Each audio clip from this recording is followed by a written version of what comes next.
Hi, this is Diane from Spiral Skills Tutoring, and I have my friend Nancy here to help me show what it looks like to use Trello with a student.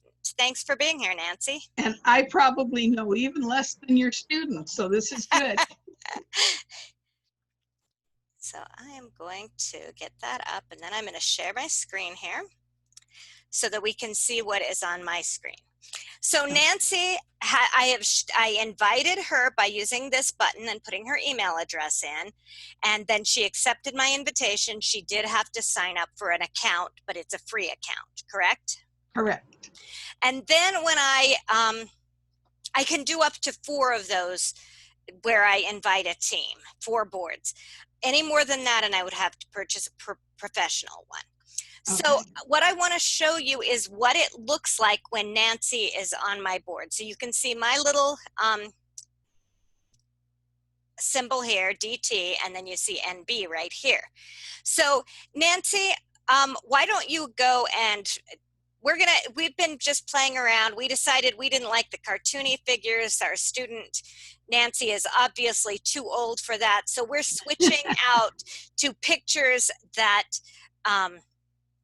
that she likes better. So just go and change that camel to a different picture for us. Okay, I have to get rid of your screen to do that. All right. Let's see. Can you just pull yours on top of it? Because otherwise the video won't be able to see the screen. Well, right now yours covers my whole screen, so I'm not sure how. Can you go up to on our pictures and minimize? Okay, I was able to minimize. I wasn't able to do that before, so apparently I just. Okay, so if you can pull it up, right, but not just pull it up on top of my screen, I think that should be able to show us what's happening. Okay, can you see mine now? I got the camel on it. Yep. So. Okay. So I need to go to Google and search for a camel. Yep. And I'm going to look in images. So this is what's happening. It has 2 humps. Is that good for camel? Well, it has 2 syllables, camel, 2 humps. Yeah. I think so. This one's wrong, clearly. Okay, let's see. I think I'll pick this Bactrian camel. That one's cute.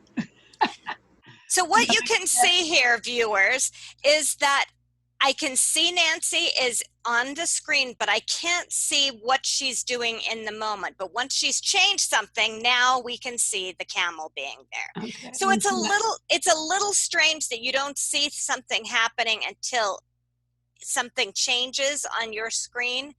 So in theory, your student could go in and open something up like this, and if you had an attachment, they might be able to mess around with things inside without you being able to see it, which could be a problem if you had a student that was likely to do that. One thing that I do with younger students is I just say, okay, we don't like this guy. We want a picture of a real magician. So I'm going to remove this cover, and I can also give screen sharing or a remote control to Nancy. And so I could go, and I'm just doing a quick Google search for a magician, and I want a real magician. So what I'm going to do is I'm going to say, Nancy, why don't you choose one of those? Okay, I like that guy. All right, so then we just do that. I'm going to copy it, copy image, and then I go back to the Trello board, and I can stick that just basically anywhere, and now he's in there, or he will be, and now I make him my cover. So you can do that as well, where I think it might be easier to just use the remote control to have students work with you so you can see what they're doing and you can see they're not on some weird Google search or probably something like that. But that is what it looks like when a student is working with you on it. And the other nice thing about sharing screen control is that your student, you don't have to make them a team member, and then you're not going to have to eventually pay a pro that makes sense. membership. So hopefully that answers the questions that people had about sharing the screen and having a student share the board.